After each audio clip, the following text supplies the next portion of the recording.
YouTube. All right, we're here in the Niner locker room with T.Y. McGill. And T.Y., tell us, man, the fourth down play, you guys got a nice stop. It seemed like you got a nice little penetration there. Tell us about your perspective on that play. Are you talking about the goal line stand? Goal line stand, yeah. Oh, yeah. I mean, look, man, I just pretty much did my job, but Eric pretty much made that play happen, bro. I mean, if you see it from the offensive side going in, you can see how he destroyed the guard, ate up the fullback, and then made the tackle on the running back, which was an amazing play. But yeah, I kind of got through that a little bit and just pulled him back. On. Yeah. Eric threw away the guard, man. He threw away the guard.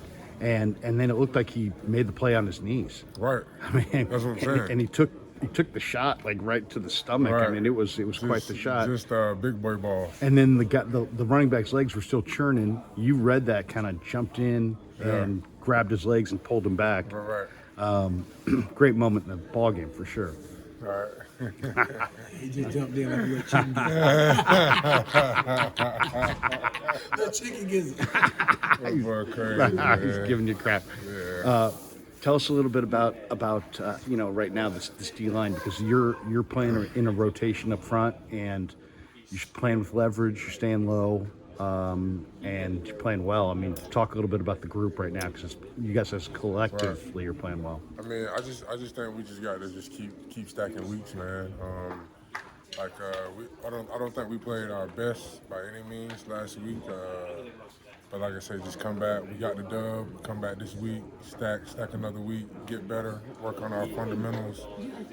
Continue to stay on our tracks, and I think we'll be straight up front for sure. How you feeling physically this time of the year? I mean, I actually feel pretty good. I'm a little sore, obviously, but nothing crazy. I like to think that when the soreness is evenly kind of spread out throughout the body, that's a good thing. Yeah.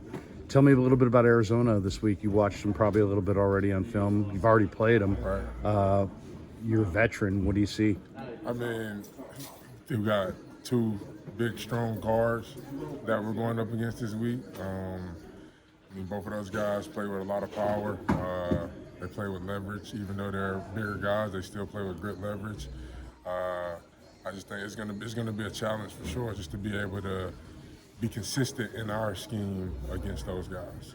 Connor may go, he may not go. Tell us a little bit about James Conner. I'm sure you've gone up against him before. Oh, yeah. I mean, this is his last game, but Connor's a great back. I mean, he runs hard, runs with leverage, runs with power, always trying to get the extra yardage. He's a good back for sure. Yeah. I was looking at your football card, and you have been on a bunch of teams, and you've been on multiple extensive list, huh? Yeah, it's an extensive list, and also you've been on multiple teams twice, haven't you? Right. Which actually I think is a great sign. That means that they like you, they like traits about you, and maybe it was a numbers game, and now you're back. Right. Now how do you know offhand? If I said to you how many NFL teams you've played for, do you know? Yeah, I've probably been. I've been on like 8 or 9 teams. Mm-hmm. Some stints longer than others. Some stints maybe a week or two, but I still kind of have to count that towards the journey and the process that I've been on for a minute. So, yeah. You have a good insight then also into kind of how this team and this locker room and this whole thing, this organization stacks up. Right.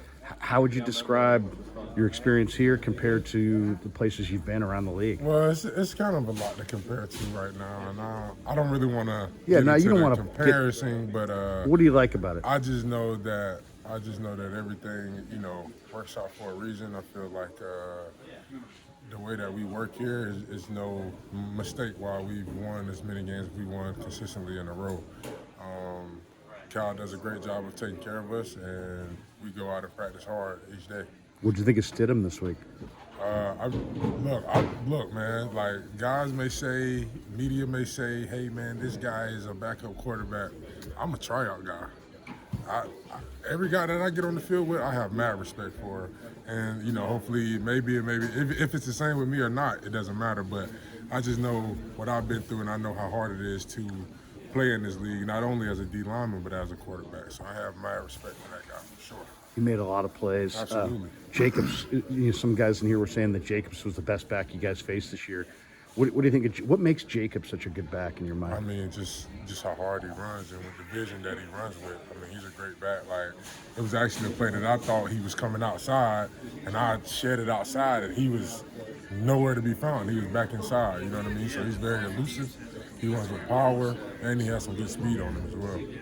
If you were advising some of the young guys, because you got some young guys in your room, and you're one of the leaders now, if you were advising them on a playoff run and how to go about it as far as your preparation in the regular season compared to maybe stepping it up a little bit for the playoffs, what do you advise and what's worked for you, I guess? Well, I've only been in the playoff picture probably once when I was in LA, but I don't think anything really changes. I think you just hone in on the details and focus off the field on making sure that your body's ready to go each day and every week. Because the most important thing, if you're not available, then you're no good. So Yeah. it's like just making sure that you take care of your body the same way as if it was week one. Like, you can't fold on those details just because it's later in the season. You actually got to harp on those even more just to be ready. How do you go out in a regular season and have a little fun and be a person, but at the same time, is there when do you need to kind of in the work week, do you need to start getting your rest and making sure, because you got to be able to go out and do something sometime, right? Well, I mean, for me personally, I can't really speak for everybody, but I'm a 9:30, 10 o'clock type of bedtime guy just because I know how, rest is the most important part of the recovery process. Yeah. But, I mean, like, my family came in town. There's times, we went out and had dinner. We had a rookie dinner with the guys.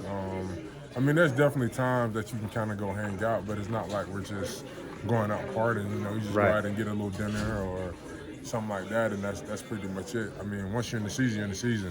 That's what all season for, to I get hear out, you. have a little time, unwind a little bit. But I mean, we're in the mix of this thing right now. So. Yeah. Last one. Give me an idea of like your day. Like what time do you pull into the facility today, and what's your day been like so far? Well, today, I mean, usually Wednesday, Thursdays, Fridays too are like 8 a.m. start days. So I'll probably wake up like 6:45, get a little quick shower, come in, get the breakfast going, get the body rolling. Do you mostly eat here or you eat at home? Oh, I eat here. Yeah. I eat here. So. And then when do you lift? Do you lift in the morning? So I lift this week. I actually lift Monday and Tuesday. So I didn't really have a big lift today, but I lift again on Friday. Do you go heavy or do you go light in season? It just depends on kind of how I'm feeling going into I do a lot of different type of exercises. Like, I like to do a lot of one-legged, one-arm, different type of things just to because a lot of the times in the game, you might be one arm, one leg a lot. You know Right. what I'm saying? Especially playing those double teams. So I just try to steer towards a lot of things that have an effect on the way that I play. You get here 8. There's a meeting. Then what do you guys do? You get watch film then? What do you? Oh yeah, we how's your locked morning? in film. We got the film process. We're going As a group or individually or? No, we got position meetings. We lift, then we go defense. We go team meeting, then we go offense defense meeting. So we touch all our meetings, and but we D-line, like, we're definitely locked in a lot in our meeting room. So we going over the film, putting in the game plan, just things of that nature. How critical are you of yourself when you watch that film? Or how critical is Chris of you guys? Is it like? I mean, yeah, very critical. I mean, Yeah. you have to be critical. You have to be your biggest critic, especially in this like not organization, but in this type of game. Like, you got to be critical because, like, every little thing, like, matters. You know what I'm saying? Like, going back, like, in the given Sunday, like, at the end when he's like, the inches are all around us, and like, that's what makes the game. Those inches, like, they're really all around us. Like, it's crazy. So, Yeah. just going back, just honing in on the details, man, and just locking in. Hey, good luck the rest of the year. Thank you. Thank you. That's it. Appreciate you. No doubt.